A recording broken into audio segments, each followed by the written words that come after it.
It's not just about what you can and can't do, it's about how you see that and the meaning that you make of it. Everything will just work out in your favor. Pride in this, I kind of live in like a constant state of delusion. Yeah, I guess with manifesting, there's kind of a fine line with how it can get kind of toxic. If you change the way you look at things, the things you look at will change. So imagine what the world would be if that was... I feel like we wouldn't even need manifestation. I love a good blanket.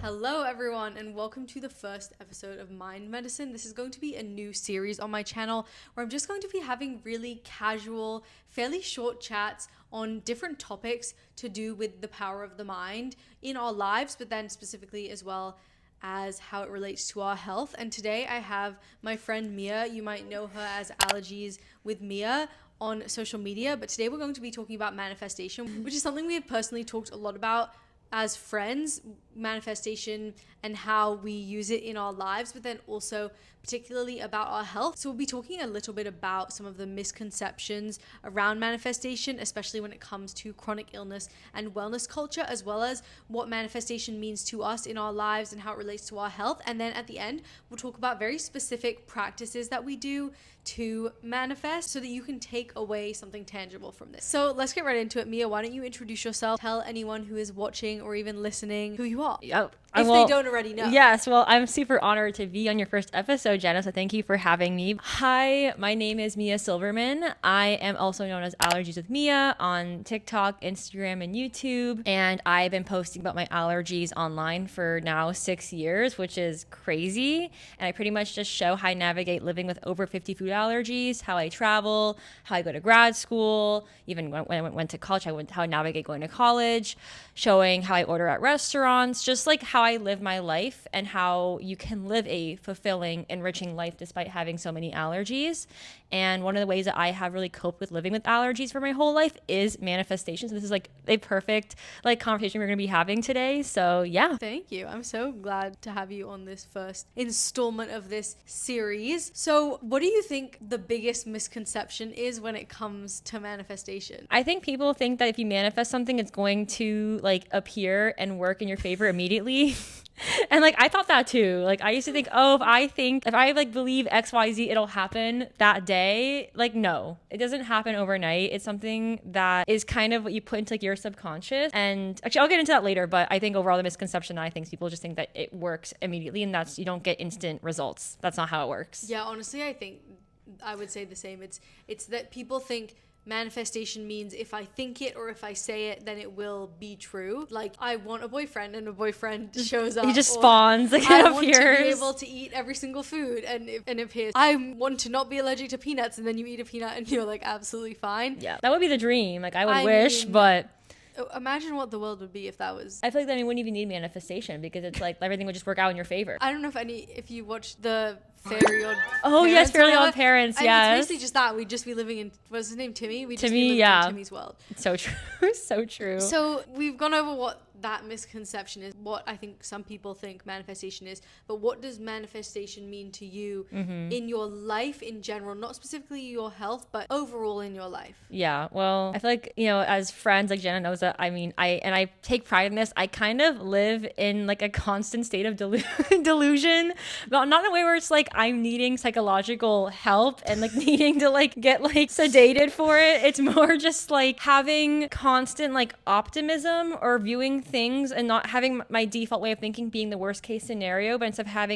of having it be that way, it's more of either me staying neutral towards things, not having expectations, or thinking about the positive perspective on things. So an example of it is in my regular life is that I have grown up with many different learning disabilities, or I call them differences. I have dyslexia, I have ADHD, I have auditory processing disorder, and I just have had speech issues. And because of that, I've been told my whole life that I'm not going to be able to be an academic weapon that I aspire to be. I'm actually very academic. I love learning, but I've been told my whole life that I'm not able to do that. Not from my parents. My parents always believed in me, but they thought that at least my parents were just concerned that that would not be really in the cards for me, that I'd have to go to a small school and get lots of support. And like I did need that from, you know, elementary, middle school, and high school, but I really wanted to go to a really great university, but I just didn't know how that would happen. But I knew it was in the cards, and I knew that I was capable of it, and I knew that no matter what, I would end up at a good university that I really wanted to go to. And you know, when I applied to colleges my senior year of high school, it was during COVID, so it was just so impossible to get into these top schools. I didn't get into any of my top choices, but I still knew, like, I'm like, no, I'm still gonna go to a top school. It's gonna happen. I don't know how it's gonna happen, but I'm so delusional that it's going to happen. I believe it will. And I ended up somehow getting into NYU as a transfer student, and now I'm at Columbia with my master's. And so that was my way of proving that, like, I can do this. It just may not be like the most linear path, but like I still ended up where I wanted to be. And that's what I think manifesting, or like for me being delusional, kind of is that I have like a long-term goal, but I don't know how I'm going to get there, but I'm going to get there in some way. And when you believe something like with your whole heart, which is how I manifest things, I know it's going to happen in the way that it's supposed to happen. And I'm not going to like have an expectation like set in stone, because I'm willing to be okay with things changing. But because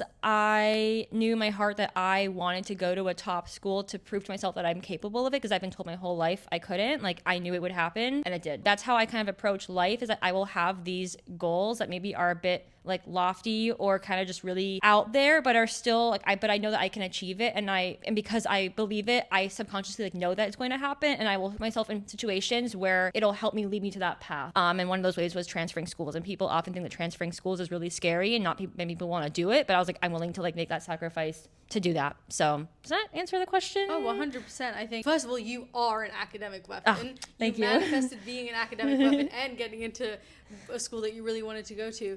But I'm a very scientific person, and it's literally neuroscience. There are so many neuroscience and psychology principles that prove exactly and explain exactly what you were saying. I mean, even just cognitive bias. If you believe one thing to be true, you're more likely to think those thoughts, take actions that align with that. And so if, you know, your cognitive bias is that you're not capable of something, you're less likely to volunteer to do something related to that, to want to learn whatever that thing is. But if it's the opposite, you're more likely to take those opportunities, which is for me why I like to think about manifestation as the idea of possibility. Yes. There are always infinite possibilities, and you can always do something different than what you're doing. But if you don't do something different than what you're doing right now, you're just going to stay the same. And that's why, you know, being uncomfortable, like you said, is really important in order to change. And so, you know, there are these unlimited possibilities, but our brains really like familiarity, and they like safety, and they like predictability, and they want to know what's going to happen. So we often do the same things. But when you open yourself up to all the possibilities of the world, you start to see things that you wouldn't have seen before. When you then also have that added filter of, this is my goal, I may not be there right now, but I have that goal, you start to see places in which there might be an opportunity or a person or an action or even a thought or something, a new piece of information that will eventually guide you to getting there. Oh, absolutely. I think what you said too about like the neuroscience, like I've taken some neuro classes, because for those that don't know, I'm getting my master's in clinical psychology. So like what you're saying is like evidence-based, it is sound. Like research like has shown that if you are like not delusional, but if you're always trying to have a more optimistic way of looking at things, like you are better off mentally and physically. And I think that is so important too when you are navigating like health conditions, like chronic health conditions, or for me, food allergies, like trying to like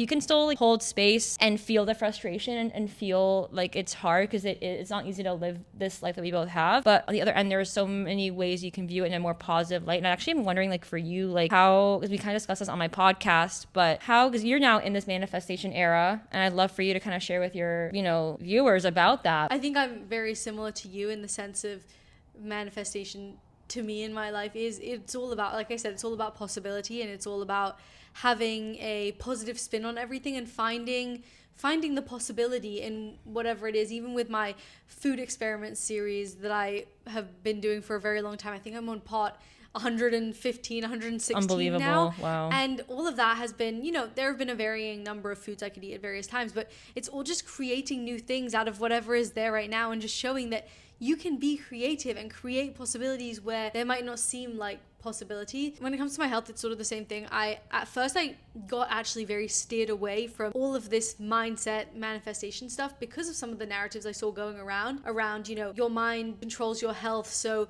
you can just change the way that you think and your chronic illness will heal and get better. And that sort of made me feel like, oh, so are you saying I'm not thinking positively enough because that's why my health isn't good enough? And if I just tried harder, my health would be better. And I think as somebody who, I've always been a very positive person, I've always had a very glass half full mindset, that made me feel like something was missing. And I think what I've come to realize is that that's not the truth of it. And obviously it's going to be so different for everybody, but ultimately what it comes down to is, yes, there's a scientific layer of positive thoughts create positive emotions create positive chemicals in your brain and your body, and that obviously helps. We know stress and those negative thoughts can also put strain on your body and your immune system as well. But ultimately, our life is controlled by our perception, not just by the facts. It's not just about what you can and can't do. It's about how you see that and the meaning that you make of it. And that is all your mindset. That what you just said is like so true.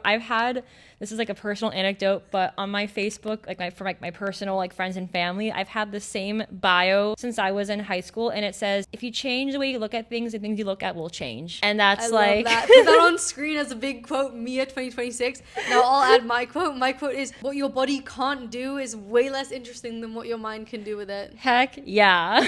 Preach to the choir. Poster or two posters on like a billboard or something. 2 posters on the wall right now for the rest of this episode. Yes. So then when it comes to your health specifically, because again, I do think that is a little bit more of a nuanced, and I don't know if the right word is controversial, but something that can get a little bit more touchy, especially when there are some people that truly believe like you have to either believe your mindset is everything or medicine is everything. Yeah. We're medical people through and through. Yes. So where does mindset fit in with everything else that you do, and how do you see its power and what it does? Good question. I've had allergies my entire life. I've seen different allergists, and I've been labeled as a medically complex patient, that I will never be able to like outgrow all my allergies, that this is like impossible, that what I have is so unusual and so rare. And so to hear that for basically over 22 years of my life is very discouraging. And I feel like when you are surrounding yourself with people that are saying things like that, you start to believe it. And that's the problem, is that I believed it. And even though like my dad, my mom would say, no, like you're gonna outgrow it, trust. I'm like, I don't believe it because you're not my doctor. And my doctors, they have this like level of authority, and that I'm going to believe what they're saying. And it's just recently I started seeing a new allergist, and she's like, no, like we can treat your allergies. Like this is very doable. Like we're gonna start OIT, which I'm starting in May, which is very exciting. It really changed my way of thinking. I'm like, oh my God, like wait a second, this is a possibility. And even though the default thing I've heard my whole life is I can't outgrow these allergies, like that's what I set as my default. And I had to learn how to make that not my default way of thinking, and instead just think, no, I'm going to outgrow it. And actually, even like I should have believed my parents, because they also have like that positive kind of mindset where they don't have their default way of thinking be so negative. And so in my health journey, I'm now trying to think, even though this OIT challenge I'm going to be doing, OIT is called oral immunotherapy, or OIT for short. And basically you're microdosing your allergens every single day. The purpose of it is to pretty much just gain a tolerance to it, where you can, like, let's say you are at a bakery and you order a pastry and it touched like sesame seeds, but it's not actually on it, but there's cross-contamination. You won't react because you're microdosing sesame seeds for 7-8 months, and you're doing it with the guidance of a doctor. So please go see a doctor. This is not medical advice. And so I'm going to be doing OIT for peanut, sesame, milk, and cashews. And that being said, there is a long-term goal where if you stick with OIT for a very long time, I might be able to actually eat those foods freely. That is the goal. We're not sure how long it's going to take, but it's estimated that by the end of next year, I'll be able to have at least one peanut every day, like a whole peanut, which is better than no peanut at all.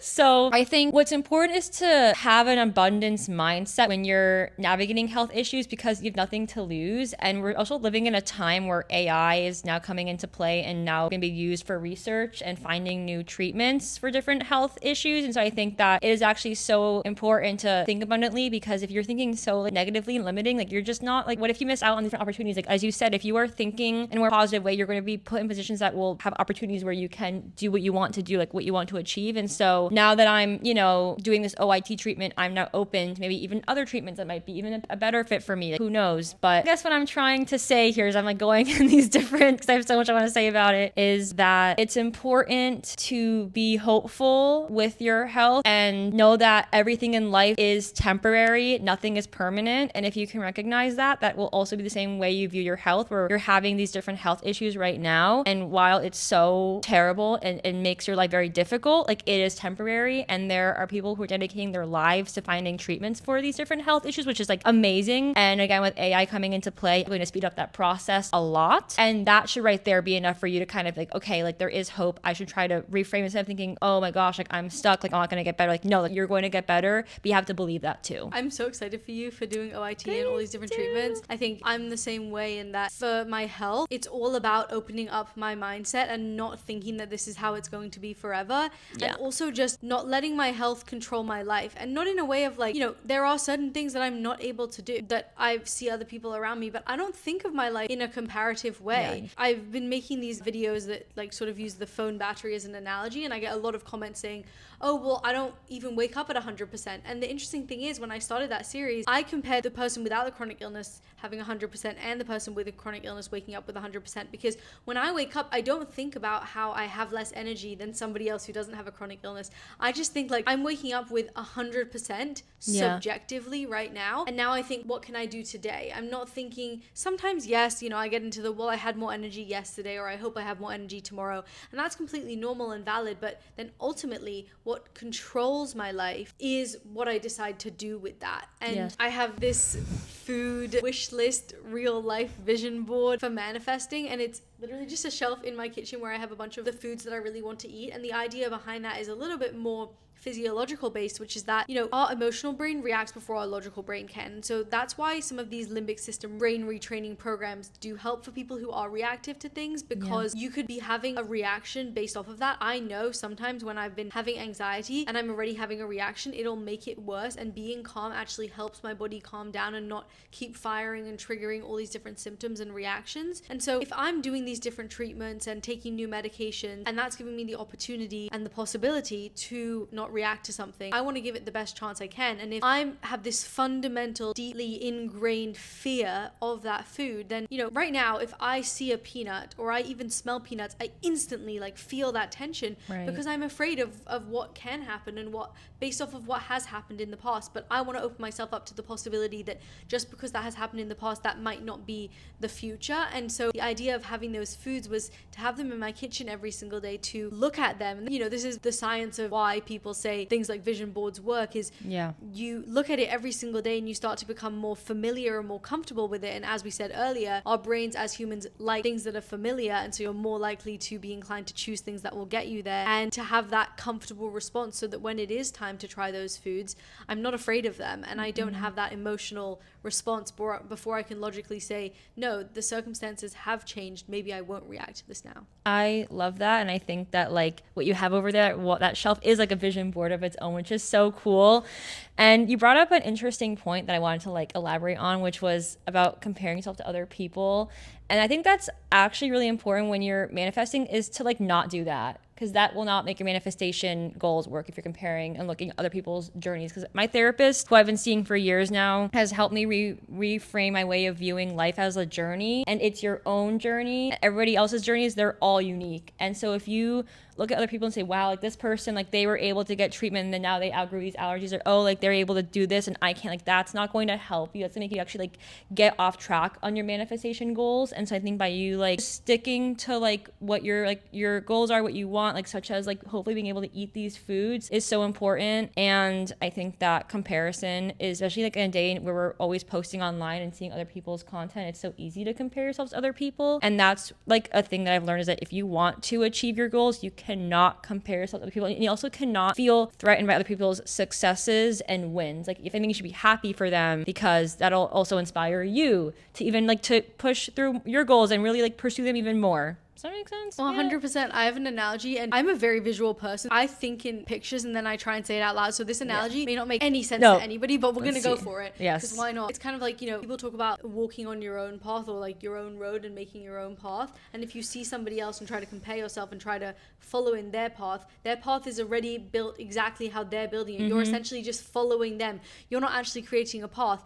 And once you start following somebody else, you can't like, well, I'm going to go on their path and then create a little bit of my path and get back on their path. That's not how it works. Nope. So you need to actually create your own path, and you can take inspiration and see other people and be like, oh, look, that's how you build a path. That's how you do this. But ultimately, you need to do it on your own, and you need to do it for yourself and go in your own direction. Absolutely. It made complete sense. That was a great analogy. Glad. Yeah, no, that I could visually see that. I think that, like you said, like it's okay to take inspiration from others, and like this person's goal, I kind of want to achieve something similar, but you have to do it in your own way because they have their own way of doing it. You have your own way of doing it. It's not the same thing. What she said makes complete sense. I think it's a great analogy. So going back to, sort of where we started around some of the ways in which manifestation can be really challenging and can become toxic or sort of victim blamey. Is there anything you think that has really helped you in reframing some of those narratives? Yeah, I guess with manifesting, there's kind of a fine line with how it can get kind of toxic and problematic, especially when you have like a chronic illness. Like, how do you kind of navigate that? What are your perspectives on that? I think we were talking about this earlier. Manifestation can very easily become this idea of it's a self-help thing that controls your health. So if you haven't done enough self-improvement, then it's probably leading to your health issues. And I don't believe that is fundamentally true. And I think that leads to a lot of victim blaming, of basically saying to people that they're being a victim and that they like refuse to get out of their chronic illness. And I think there's validity in the interest of, I wonder if a way that I believe, is holding me back from healing. But at the same time, if there's something physiologically happening in your body, that's a physiological thing. And that is why medicine exists. Yeah. And unfortunately, social media and society and culture loves to be polarizing and often hates nuance because it doesn't get as much attention. But in the end, as I said earlier, life is truly controlled by perception, and all that really matters is how you view your life and how you choose to live your life. Yeah, I can add to that, like in terms of like how you view your life. There's that phrase that goes, you are what you eat. I think that's kind of a toxic phrase, but you can say the way of view is like, you are what you think. And that we should put that as like a quote as well. Put that up on the wall. Especially on the internet, no one wants to hear nuance. No one likes nuance because it's complicated. It's uncomfortable. There can be like different truths and falses held at the same time. And I think that it's ultimately like up to you and your own health journey and what resonates with you. And if others have a problem with it, like that's on them, and that's probably a projection of how they probably don't realize that they can also change their way of thinking. As someone with food allergies, people talk about how like they will not eat out, they will not travel because they think that they can't do it. And I do want to say that everyone is on their own health journey, and I don't want to criticize people for their decisions. I want people to do what they're comfortable with. And also they have to talk to a doctor to make sure they're a doctor and they have like a good action plan. But I do think that because I don't do that, like I mean I do talk to a doctor, but because I want to travel, people often think that I'm being irresponsible and that I'm not handling my allergies the right way. And to me, I feel like actually like doing these different things, like traveling, getting myself out of the apartment to do things that are out of my comfort zone, is a way of manifesting, because it shows that I am capable of it and I can put myself in positions where I'm being safe and responsible, but also proving that like I can still live a fulfilling life, because people think that you can't do that. And that's what we see online. People say, oh, like my life, it sucks, I have these allergies, like I hate my life, like it's miserable. And I'm like, no. So I think that, manifesting can also be like doing actions and doing things to like prove that you can do what you want to do with your life. Yeah, it's interesting because I agree with you, but I have sort of a different perspective on it, which is that I don't think it's about what you do. I think it's about the thoughts behind it. So if you don't go to restaurants because you believe, I can't do that, like my life is so miserable, other people can go out and I can't, I think that's where it becomes problematic. Yeah. But if you go, I have a really fulfilling life and I just choose not to eat out because the calculated risk just isn't worth it to me, and I'm absolutely content and fine with where I am now, and I believe that, in the future, if that is the person's goal, I choose to do treatments so that I am able to do that in the future. I Yeah. think that's what's healthy, and I see that for me as well. It's going back to some of these narratives I've seen. It's like you should be coming in contact with things that you react to, because if you limit yourself, you're in a mindset of scarcity and you'll never expand what you can have. And first of all, I don't believe that coming in contact with things that you react to is, I think it's the opposite. Yeah.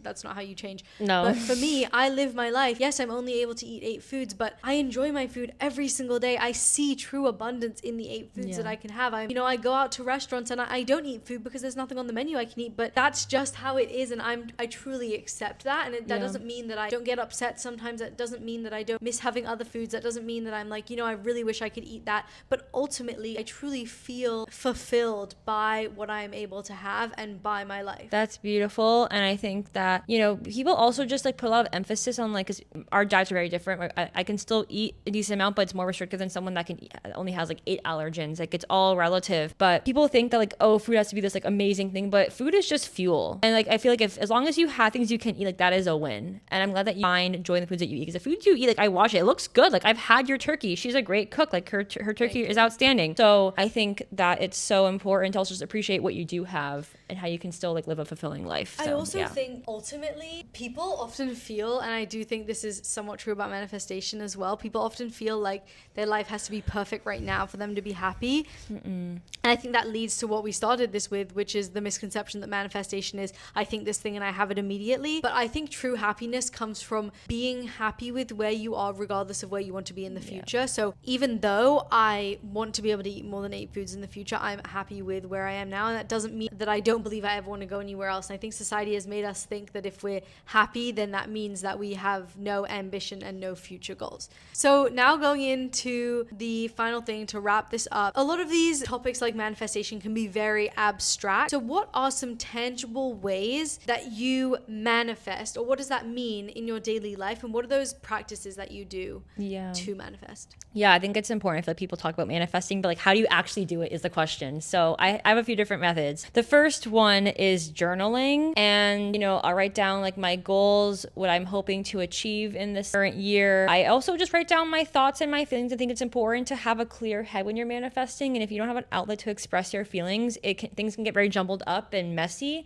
So having a place where you can write down your thoughts to help keep you in order is what really helps me. The second thing that I use to manifest is affirmations. I will just talk to myself and be like, I'm proud of myself. I'm doing my best. I'm doing a great job. Like, I'm not perfect, but I did a great job with this. There's that phrase, fake it till you make it. And it's very cliche, but it's very true. And even though if I feel like I did a terrible job on something, I'm like, you know what? I still showed up. I'm proud of myself for that. And that is a win. I also think too, like, really being aware of your thoughts. And when you're having a thought that is negative, like, recognizing it, just immediately changing it to like, nope, like, actually, like, let's reframe that thought. Or I call it like disputing like irrational beliefs. It's kind of from a therapeutic modality called rational emotive behavioral therapy, where basically I've talked to you about this before. I nerd out about it, but basically the whole premise is that you are in control of your emotional destiny, and you can dispute irrational beliefs and changing them more positive or at least neutral. And I think part of that is, again, like changing my default state of mind, which is